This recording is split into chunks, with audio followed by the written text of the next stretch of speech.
مورخین نے بیت المقدس کی تاریخ میں حضرت عمر کی فتح کا ایک واقعہ لکھا ہے کہ جب سیدنا عمر رضی اللہ عنہ گئے تھے، 17 پیوند جسم کے کپڑوں پہ لگے ہوئے تھے، اور وہ لوگ کہہ رہے تھے اگر تمہارا امیر المؤمنین وقت آ جائے تو بغیر جنگ کے چابیاں ہم سے لے لینا بیت المقدس کی۔ حضرت عمر رضی اللہ عنہ جب پہنچے تھے، اسلم غلام ساتھ تھا، وہ اونٹنی پہ اس وقت سوار تھا کہ اب باری اس کے بیٹھنے کی تھی۔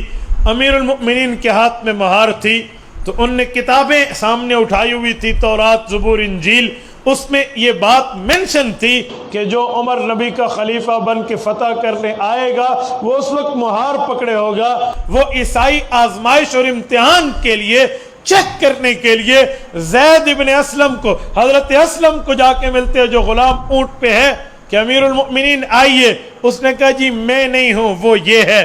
تو یہ ایک دوسرے کو کہتے ہیں آج پہلی نشانی پوری ہو گئی۔ اور جب سارے پیوند گنے ہیں تو وہ 16 بنے ہیں، تو انہوں نے کہا جی نشانی پوری نہیں ہے، ہماری کتابوں میں 17 ہیں۔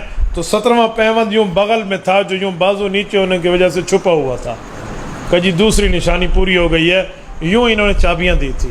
اور جو واقعہ میں سنانے لگا ہوں، جب حضرت عمر رضی اللہ عنہ نے بیت المقدس کو فتح کر لیا تھا تو اس وقت ایک بوڑھا اپنے 2 بچوں کے سہارے حضرت عمر رضی اللہ تعالی عنہ سے ملنے آیا تھا، جن کو 2 بچوں نے کندھوں پر اس نے یوں ان کے اٹھا ہوا تھا۔ حضرت عمر رضی اللہ عنہ بیت المقدس کی دیوار کے ساتھ یوں ٹیک لگا کے بیٹھے تھے۔ اس نے آ کے پوچھا آپ نے مجھے پہچانا؟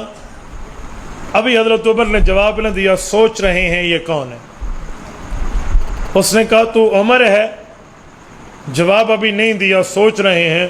انہوں نے کہا آج وعدہ پورا کرنے کا دن ہے، اور تاریخ اور تحریر جو اس زمانے کی لکھی ہوئی تھی وہ سامنے رکھ دی۔ اس وقت حضرت عمر کو یاد آیا کہ بوڑھا کیا کہہ رہا ہے۔ وہ مسئلہ کیا تھا؟ حضرت عمر رضی اللہ عنہ ایک بار قریشی تاجروں کے قافلے کے ساتھ اسی بیت المقدس کا سفر کر رہے تھے جب ابھی کلمہ نہیں پڑا تھا۔ اس جگہ حضرت عمر کی ملاقات ایک نوجوان سے ہوئی تھی۔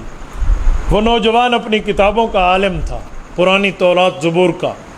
اس نے حضرت عمر رضی اللہ عنہ کو پہچان لیا تھا اپنی کتابوں کے علم کی بلبوتے پر۔ وجہ کیا تھی؟ وہ واقعہ یوں تھا کہ حضرت عمر قافلے سے بچھڑ گئے تھے، ٹیک لگا کر اس دیوار کے پاس بیٹھ گئے جو بیت المقدس کی بغلی دیوار کہلاتی تھی۔ ایک نوجوان نے ان کو پہچان لیا تو ان کو گھر لے گیا، ان کی خاطر مدارت کی، ان کو کھانا کھلایا۔ ان نے کہا جی اگر میرے ساتھ تعاون کرنا ہے تو مجھے اس قافلے تک پہنچا دے جس سے میں بچھڑ گیا ہوں۔ اس نے کہا ابلک نسل کا گھوڑا میرے پاس ہے، بہت تیز دوڑتا ہے، میں آپ کو پہنچا دوں گا، آپ بے فکر رہیں، کھانا میرا کھا لیں۔ کھانے کے بعد اس نے ایک تحریر لکھوانے کے لیے اس زمانے کا جو قلم دوات تھا وہ سامنے رکھ دیا۔ حضرت عمر نے پوچھا کیا؟ اس نے کہا یہاں ایک وعدہ لکھ دو کہ جب آپ اس جگہ کے بادشاہ بنیں گے تو میری زمینوں پر آپ ٹیکس نہیں لگائیں گے۔ عمر فاروق فرماتی ہیں میں اس وقت حیران تھا، میں خطاب کا بیٹا تجارت کے لیے اتنا دور سفر کر کے یہاں آیا ہوں، یہ نوجوان بہکی بہکی باتیں کر رہا ہے، کیا کہہ رہا ہے، یہ کیا جملہ؟ حضرت عمر فرمان لگے بابا جان کھانا کھلا رہا ہے تو مذاق تھوڑی کرنا تھا، مجھے میرے قافلے کے ساتھ پہنچا، میں مکے کا مسافر ادھر ہوں۔ انہوں نے کہا جی پہنچا دوں گا لیکن یہ لکھ دیں، یہ میرے ساتھ 1-2 گواہ بھی ہیں۔ حضرت عمر فرماتے جان چھڑانی تھی، میں نے لکھ دیا، ہاں جب میں بادشاہ بنوں گا تیری زمینوں پر کوئی ٹیکس نہیں لگے گا۔ اس نے اس کو بند کر کے رکھ دیا اور حضرت عمر کو وہ بٹھایا ایک سواری پر اور پہنچایا قافلے کو۔ حضرت عمر فرماتے وہ بات آئی اور گئی، ہمیں کیا پتہ، مکہ مکرمہ واپسی ہوئی ہے، اسلام کی مخالفت ہوئی ہے، اعلان نبوت ہوا ہے، 5ویں سال ایمان لائے ہیں، رسول اللہ کے ساتھ رہے ہیں، پھر ہجرت ہوئی ہے، پھر مدینہ آئے ہیں، اللہ کے رسول کی دنیا سے انتقال ہوا ہے، ابو بکر خلیفہ بنے، حضرت عمر بنے، کوئی بات ذہن میں نہیں رہی۔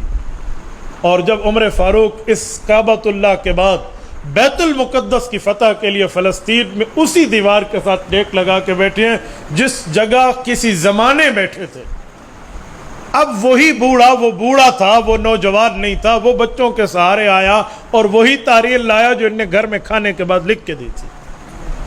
جب یہ سامنے وہ تحریر آئی تو عمر فاروق کے سامنے وہ ساری بات گھوم گئی.